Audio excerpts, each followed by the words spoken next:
Hello mga ka-idol! So ngayon, meron na naman ako sa inyong ituturong napakagandang kanta, no? So yung title pala nitong kanta na ituturo ko sa inyo ay yung Hanggang Kailan by Orange and Lemon, no? So medyo mahirap nga lang siya mga ka-idol kasi kukunin natin yung original na tunog niya, no? Yung talagang ganito yung tunog niya. Yung ganan. So, practicein nyo talaga mga ka-idol yung bar chords para mas marami kayong matugtog na kanta, no? Medyo kasi may kahirapan tong kanta na to, no? So hindi na natin papatagalin, no? Punta na tayo kaagad doon sa kanyang intro. So yung intro niya mga ka-idol is yung intro to mga ka-idol E flat major 7. Yung E flat major 7, ayan siya. Dito siya sa may 6th fret. 1, 2, 3, 4, 5, 6. Ayan, sa 6th fret, ipitin nyo siyang ganyan. Dito naman sa 7th fret, ay ipitin nyo itong 3rd string, ipitin nyo yan. Tapos, 4th string, tsaka 6th string naman sa 8th fret. Ayan. Yan yung E flat major 7. Ayan, E flat major 7. Sunod is F pala, sorry, F. Yung F, ibabar nyo siya dyan sa 1st fret, tapos ipitin nyo to rito, 3rd string, tapos dito naman sa 3rd fret ay itong 5th string, tsaka 4th string lang. Ayan, F. Sunod is G. Ayan yung G. Yung G, 1st string, 2nd string, tapos 5th string, tsaka 6th string. Ayan yung G. Sunod, G, sus. Ayan, G, sus. Ang hirap naman. So yung G, sus kasi mga idol, ganito siya. Yung tumuturog na ganito. Yan, ituturo ko siya, i-explain ko yan kung paano. Yan. Yung Jesus pala mga ka-idol. So, itong 1st string, 2nd string, nakaipit siyang ganyan. Ayan. Tapos dito, ito lang yung iipitin nyo. 6th string, tapos imumute nyo tong 5th string, ganyan. Bali, wala siyang tunog, yung 5th string. Yan, walang tunog yan. Bali, ito lang yung may tunog. 6, 4, 3, 2, 1. Ayan. Ang pag-ano dyan mga ka-idol, di ba? Ganyan siya. Tapos, iipitin nyo tong 2nd string sa 2nd fret. Ayan, ganyan. Iaangat nyo naman to. Yan, aangat nyo ganyan. Yan, balikan yung tsura nya. Tapos, iipit nyo ulit. Ganon siya. Ganon yung tunog nya. So, ulitin ko yung chords. E flat major 7. F sharp. F pala. Sorry. F. Tapos G. Tapos G sus. Ganon siya, no? So, tugtugin natin yung intro para mas maintindihan nyo, no? So, ganito siya pag tinugtog yung intro, no?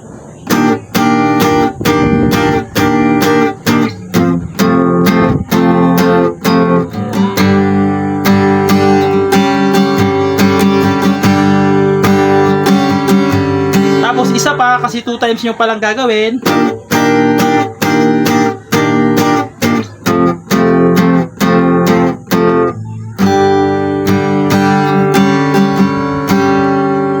Tapos, G7. Ayan, G7. Sa pangalawang ulit yung mga ka-idol, may G7 na siya. Nakalimutan ko lang sabihin. G7. Yung G7, ito siya, 1st string. Tapos, dito, 5th string, tsaka 6th string. Ayan. Sa pangalawang beses nyo na, tsaka lang to papasok na G7, ha? Para mas maintindihan nyo na. So, doon naman tayo sa kanyang verse. So, yung verse niya mga ka-idol is C major 7. Yung C major 7, ito siya. 4th string sa 2nd fret, tapos 5th string sa 3rd fret. Ayan yung C major 7. Sunod, C minor. Yung C minor, ito siya. Dito siya sa may 1, 2, 3. Sa 3rd fret, ibabar nyo siyang ganyan. Dito naman sa 4th fret, iipitin nyo tong 2nd string. Yan. Dito naman sa 5th fret ay itong 4th string tsaka 3rd string lang. Ayan, C minor. Tapos, pupunta kayo ng G. Ayan, naturo ko na yung G. Tapos, G7. Ayan, naturo ko na rin yung G7. So, ayan siya. So, yung chords na yon, gagawin nyo siya ng 2 times, no? 2 times. Yung C major 7, C minor, G, tapos G7. Gagawin nyo siya ng 2 times, no? So, kantahan natin para mas maintindihan nyo, no? So, ganito siya. Labis na naiinis na ginaya mo sa bawat saglit. Isa pa, kapag naaalala ka, wala naman akong magawa.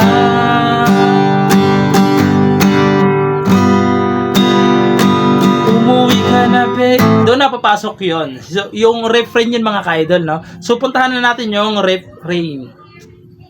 So, yung refrain yung mga ka-idol is A minor. Ayan yung A minor, ito siya. Second string, third string, fourth string, tsaka third string. A minor. Sunod is C minor 7. Okay, C minor 7 ito siya. Di ba naka C minor kayo? Iaangat nyo lang tong pinky. Yan, C minor 7 na siya. C minor 7. Tapos G. Ayan, G. Sunod ng G, pupunta kayo ng E7. Yung E7, ito siya. Ito siya. Third string, tsaka fifth string lang. Ayan, G7.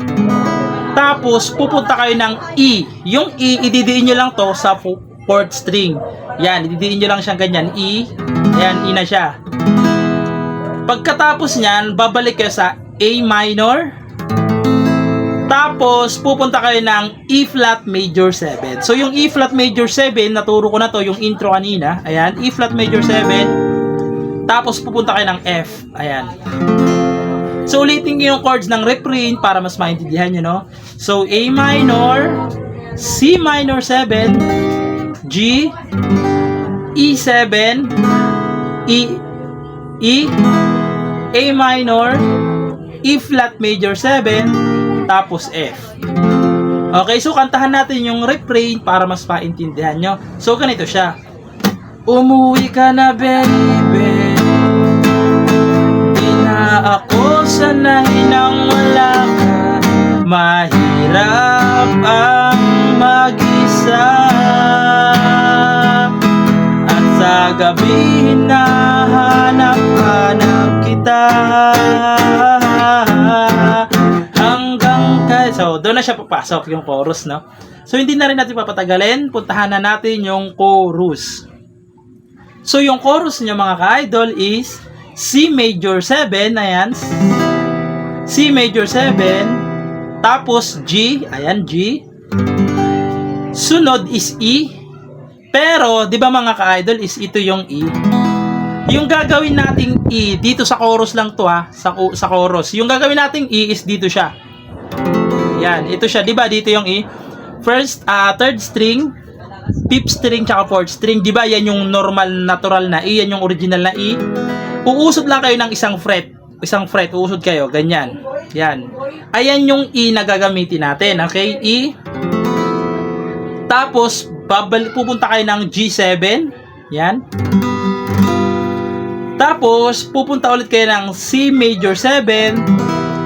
Tapos, G. Tapos G7, tapos G ulit, tapos G7 ulit. Okay? So, kantahan natin yung chorus para mas maintindihan nyo, no? So, ganito siya. Hanggang kailan ako maghihintay na makasama ka muli sa buhay kong puno ng paghihirap at tanging ikaw lang ang mapawi sa mga luha at naglalagay ng ngiti sa mga labi. So, ganun siya, no? So, pagdating naman dun sa umuwi ka na, baby. Umuwi ka na, baby. So, tawagin na lang natin siyang bridge, no? So, puntahan muna natin yung bridge.